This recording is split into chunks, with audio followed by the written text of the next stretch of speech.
Breaking news. దేశంలో corona మహమ్మారి మళ్లీ విజృంభిస్తోంది. 2019, 20, 21 సంవత్సరాల్లో ప్రపంచవ్యాప్తంగా మరణ మృదంగాన్ని మోగించిన కరోనా ఇప్పుడు మళ్లీ విజృంభిస్తోంది. కొత్తగా 257 కేసులు నమోదయ్యాయి. అత్యధికంగా ఏ రాష్ట్రాల్లో ఈ కరోనా కేసులు నమోదవుతున్నాయో ఇప్పుడు నేను మీకు స్పష్టంగా చెప్పబోతున్నాను. తమిళనాడు, మహారాష్ట్రలో, కేరళ ఈ 3 రాష్ట్రాల్లోని ఇప్పుడు అత్యధిక కేసులు నమోదవుతున్నాయి.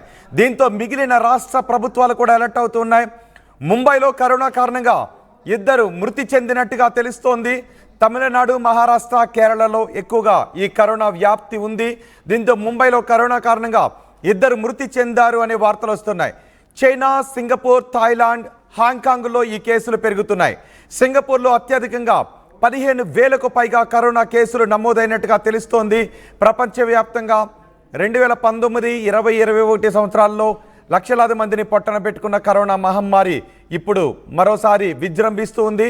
మరోసారి తన రూపాన్ని మార్చుకుని విజృంభిస్తోంది. ఏ వేరియంట్ ఇప్పుడు ప్రజల్లో సోకుతోంది అన్న దానిపై కూడా వైద్యుల బృందం పరిశోధనలు చేస్తూ ఉంది. కొత్తగా ఇప్పుడు ఏకంగా 257 కేసులు నమోదయ్యాయి. మళ్ళీ మాస్కులు పెట్టుకునే సమయం వచ్చింది. మళ్ళీ శానిటైజర్ వాడాల్సిన పరిస్థితులు వస్తున్నాయి. మళ్ళీ సోషల్ డిస్టెన్స్ పాటించాల్సిన అవసరం బహుశా వస్తుంది. బహుశా ఇది లాక్డౌన్ దిశగా వెళుతుందా అనేది ఆలోచించడం ఇంకా ముందుగానే ఆలోచించినట్టుగా అవుతుంది. ప్రపంచవ్యాప్తంగా విధించిన లాక్డౌన్తో గతంలో ఈ కరోనా కారణంగా ప్రపంచవ్యాప్తంగా విధించిన లాక్డౌన్తో ఎటువంటి పరిస్థితులను మనం ఎదుర్కొన్నామో ఇంకా గుర్తుంది. అందుకే కరోనా అంటే ఒక్కసారిగా ప్రపంచం ఉలిక్కి పడుతూ ఉంటుంది. ఇప్పుడు మరోసారి దేశంలో కరోనా కేసులు పెరుగుతూ ఉన్నాయి. కొత్తగా ఏకంగా 257 కేసులు నమోదైనట్టుగా తెలుస్తూ ఉంది. దీంతో టెస్టులు పెంచాలి అని అనుకుంటూ ఉన్నారు. అలాగే వైద్య సిబ్బందిని కూడా అప్రమత్తం చేశారు. ప్రజలను కూడా అప్రమత్తం చేస్తున్నారు. బహుశా మాస్కులు ధరించాల్సిన సమయం ఆసన్నమవుతోంది. మా ప్రతినిధి మధు ఉన్నారు పూర్తి సమాచారం అందించడానికి. మధు, కరోనా కేసులకు సంబంధించి భారత ప్రభుత్వం అలాగే రాష్ట్ర ప్రభుత్వాలు ఏ విధంగా సమీక్షిస్తున్నాయి? పెరుగుతున్న కేసుల సంఖ్య ఎలా ఉంది? ఇప్పుడు వస్తున్న వేరియంట్ ఎంత ప్రమాదకరం?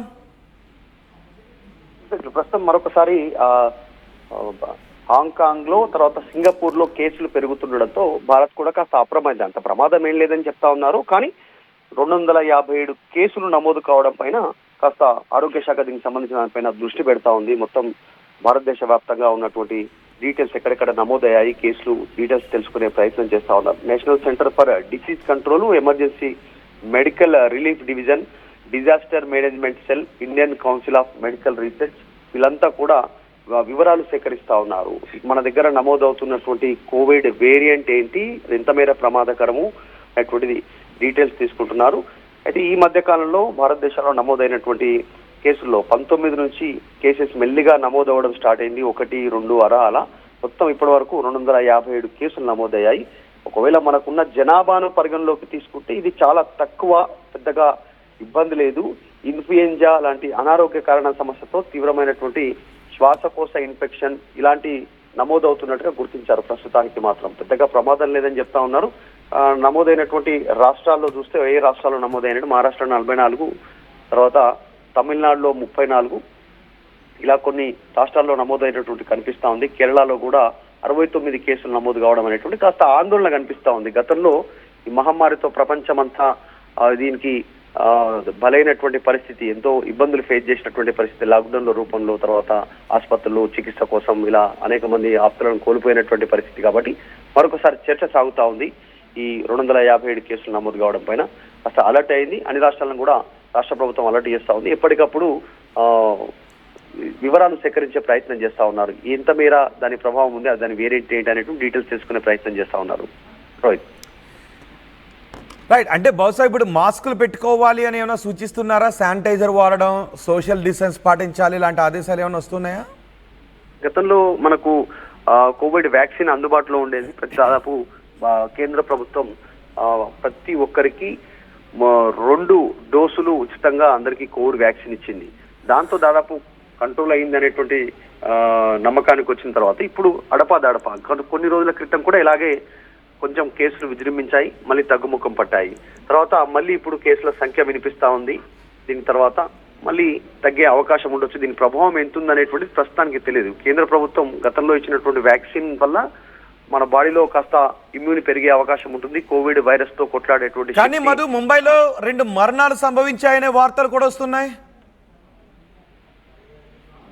ఎగ్జాక్ట్లీ, అంటే ఇంకా వివరాలు సేకరిస్తా ఉన్నారు ఏం జరుగుతుంది అనేటువంటిది, దీని సీరియస్నెస్ ఎంత, ఈ ఉన్నటువంటి వేరియంట్ ఎంత మేర ప్రభావం చూపిస్తుంది అనేటువంటిది. కోవిడ్ అంటేనే ముఖ్యంగా కొన్ని లక్షణాలతో జలుబు, దగ్గు, జ్వరం, ఒళ్ళు నొప్పులతో ప్రారంభమై శ్వాసకోశ బ్రీతింగ్ సంబంధించినటువంటి లంగ్స్ ఇన్ఫెక్షన్ తో మరణించినటువంటి సంఘటనలు ఎక్కువ ఉన్నాయి. దాంతో పాటు మిగతా ఆర్గాన్స్ కూడా అటాక్ అయ్యాయి గతంలో కోవిడ్ సమయంలో. హార్ట్ కానీ ఇంకా మిగతా ఫంక్షనల్ సంబంధించినటువంటి బాడీలో ఉండేటువంటి ఇతర ఫంక్షనల్ ఆర్గాన్స్ పైన ఎఫెక్ట్ చూపించడంతో వాళ్ళు రోగనిరోధక శక్తి కోల్పోయి చనిపోయినటువంటి ఘటనలు మనం చూసాం, అనేక సంఘటనలు చూసాం. అని ఇప్పుడు అంత ప్రమాదకరంగా ప్రస్తుతం వైరస్ లేదు అనేటువంటిది ఆరోగ్య శాఖ వివరాలు వెల్లడించే ప్రయత్నం చేస్తా ఉంది. ఆందోళన చెందొద్దు. మనం భారతదేశంలో ఉన్నటువంటి జనాభా పరంగా చూస్తే ఇది పెద్దగా ఈ శాంపిల్ చాలా తక్కువగానే, కానీ దీనికి కూడా ఎందుకు ఈ సమయంలో సమ్మర్ టైంలో మళ్ళీ అది ఎక్కువ అయ్యే ప్రయత్నం, ఎందుకు కేసులు నమోదవుతున్నాయనే దానిపైన దృష్టి పెడతా ఉన్నారు. ఇతర దేశాల నుంచి వచ్చినటువంటి వారి వలన, లేదంటే సాధారణంగా కనిపించేటువంటి ప్రక్రియనా ఇలాంటి తెలుసుకునే ప్రయత్నం చేస్తా ఉన్నారు. అంటే ఇతర దేశాల్లో ఇప్పటికే వ్యాపిస్తుంది. మన దేశంలో అయితే కేరళ, తమిళనాడు, మహారాష్ట్రలో ఈ కేసులు కనబడుతున్నాయి. కానీ చైనా, సింగపూర్, థాయిలాండ్, హాంకాంగ్లో ఈ కేసులు పెరుగుతూ ఉన్నాయి అని చెప్తున్నారు. సో అక్కడ ఇది ప్రమాదకరంగానే ఉందా ప్రస్తుతానికి, లేదంటే సాధారణంగానే ఉందా? అంటే సాధారణ ఫ్లూలా వ్యాపించి మళ్ళీ తగ్గిపోతుందా, లేదా ఏదైనా ప్రమాదకరంగా పరిణమిస్తుందా? ఎగ్జాక్ట్లీ, నిజంగా సింగపూర్, హాంకాంగ్ లో కేసులు పెరుగుతా ఉన్నాయి. అక్కడ ఉన్నటువంటి ప్రభుత్వాలు అప్రమత్తమైంది. అక్కడ కూడా పరిస్థితి అదుపులోనే ఉందని అక్కడ ప్రభుత్వాలు చెప్తున్నప్పటికీ కూడా కేసుల సంఖ్య నమోదవుతా ఉంది. అక్కడ పెద్ద ఎత్తున కేసుల సంఖ్యను గుర్తించడంతో వారికి సంబంధించినటువంటి విషయం పైన ఆందోళన చెందుతా ఉన్నారు స్థానికంగా ఉన్నటువంటి వారు. సో దృష్టి అయితే పెడతా ఉన్నారు. మరి ఇతర దేశాల నుంచి వచ్చినటువంటి వారి వలన, లేకుంటే సాధారణంగా జరిగేటువంటి గతంలో వైరస్ డెవలప్ అయినటువంటి నేపథ్యంలో సిమ్టమ్స్ చూపిస్తా ఉన్నాయా, జలుబు కానీ, బాడీ పెయిన్స్ రూపంలో కానీ, శ్వాస సంబంధించిన ఇష్యూస్ లో కానీ వాళ్ళు టెస్ట్ లోకి వెళ్ళినప్పుడు డిటెక్ట్ అవుతుందా ఈ వైరస్ అనేటువంటిది తేలాలి. ప్రస్తుతం మాత్రం అదుపులోనే ఉంది అనేటువంటిది ఆరోగ్య శాఖ చెప్తా ఉంది. నిజంగా కొన్ని జాగ్రత్తలు పాటించాల్సినటువంటి అవసరం ఉంది. సాధారణంగా మనం కోవిడ్ సమయంలో మాస్క్, శానిటైజరు, దూరం పాటించడము ఇలా కొన్ని మెయింటైన్ చేసేవాళ్ళు సాధారణంగా సదాగా. సో ఇప్పుడు కూడా కాస్త ఇలా వైరస్ విజృంభించకుండా ఉండాలంటే కాస్త ఖచ్చితంగా తమ పబ్లిక్ లోకి వెళ్ళినప్పుడు జాగ్రత్తలు పాటించాల్సిన అవసరం ఉంది. దీంతో టెస్ట్ల సంఖ్యను ఏమైనా పెంచుతున్నారా? అని ఈ లక్షణాలతో ఉన్న వాళ్ళు టెస్ట్లకి వెళ్తుంటే టెస్ట్ల సంఖ్యను పెంచాలి, లేదంటే కిట్లు అందుబాటులో ఉంచడం లాంటివి చేస్తున్నారా?